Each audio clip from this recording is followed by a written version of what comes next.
Et bienvenue dans ce nouvel épisode, un espace que j'ouvre pour déposer, explorer, ressentir autour de l'identité et de la relation. Dans cette 3e saison, je t'invite à revenir à quelque chose de plus simple, plus vivant, à te rencontrer autrement et à laisser les liens se vivre depuis cet endroit-là.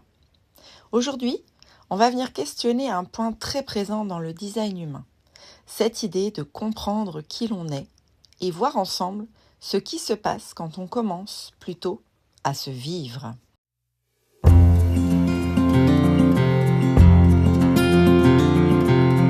Aujourd'hui, j'ai envie de vous parler de quelque chose que je vois énormément chez les personnes que j'accompagne, mais aussi dans le monde du design humain en général.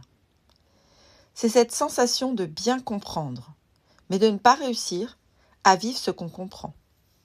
Et parfois même, plus on comprend, plus on se sent perdu. Alors aujourd'hui, j'ai envie de venir remettre quelque chose de très simple.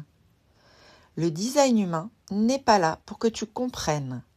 Il est là pour que tu te vives. Ce que je vois souvent, ce sont des personnes qui connaissent parfaitement leur design. Elles savent leur type, leur autorité, leur centre défini, non défini.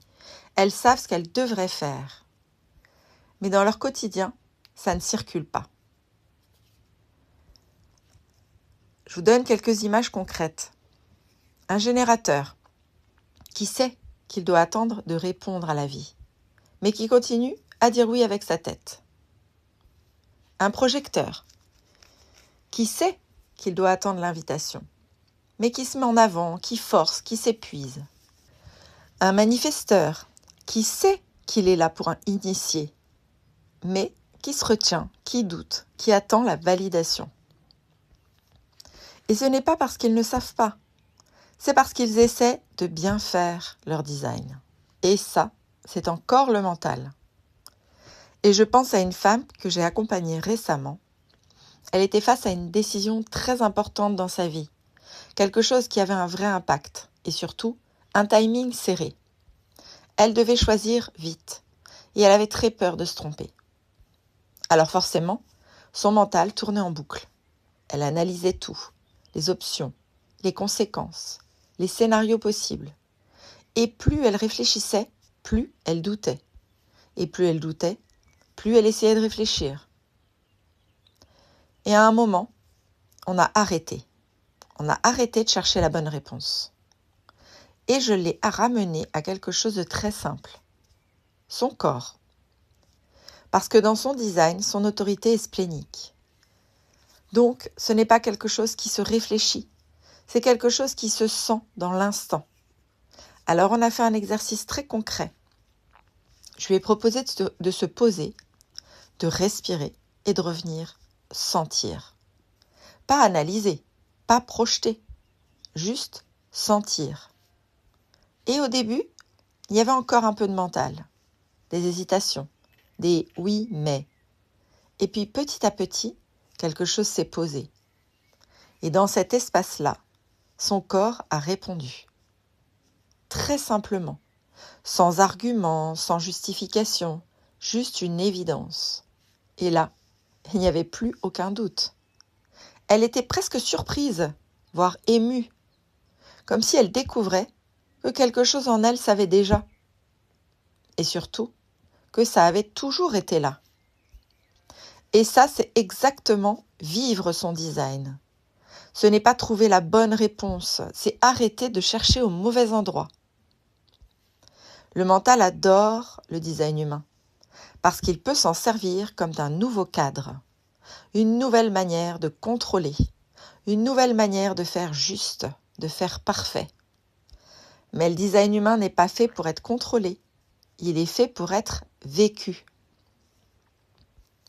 Le design humain, ça ne se vit pas dans la tête, ça se vit dans le corps. Et tant que ça reste une compréhension, ça ne transforme rien. Je vois souvent des personnes qui peuvent me parler de leur design humain pendant des heures. Mais quand je leur demande « Est-ce que tu sens dans ton corps quand c'est un oui ?» il n'y a plus de réponse. Ou alors une réponse mentale. Et c'est normal, parce qu'on n'a pas appris à sentir, on a appris à comprendre. Mais le corps, lui, il ne parle pas en concept. Il parle en sensation, en contraction, en ouverture, en élan ou en retrait. Et c'est là que ton design se vit réellement. En ce moment, il y a quelque chose d'assez fort qui se joue dans les énergies qu'on traverse. Avec la porte 3, on est dans une énergie du chaos, de mutation. Et dans ces moments-là, le mental n'aime pas. Il veut comprendre, il veut organiser, il veut donner du sens. Mais la porte 3, elle ne donne pas de sens tout de suite. Elle demande de traverser. Et ça peut donner une sensation de flou, d'instabilité, de ne pas savoir où on va. La porte 42, elle parle de cycles qui se terminent, de maturation. Et là aussi, le mental veut aller vite, tourner la page, passer à autre chose. Mais le corps, lui, il a besoin de temps. Et si tu respectes ton design, tu respectes aussi ces temps-là. Je te propose une petite exploration guidée pour ancrer ce que je viens de te partager. Juste un petit moment très simple. Si tu peux, prends une respiration.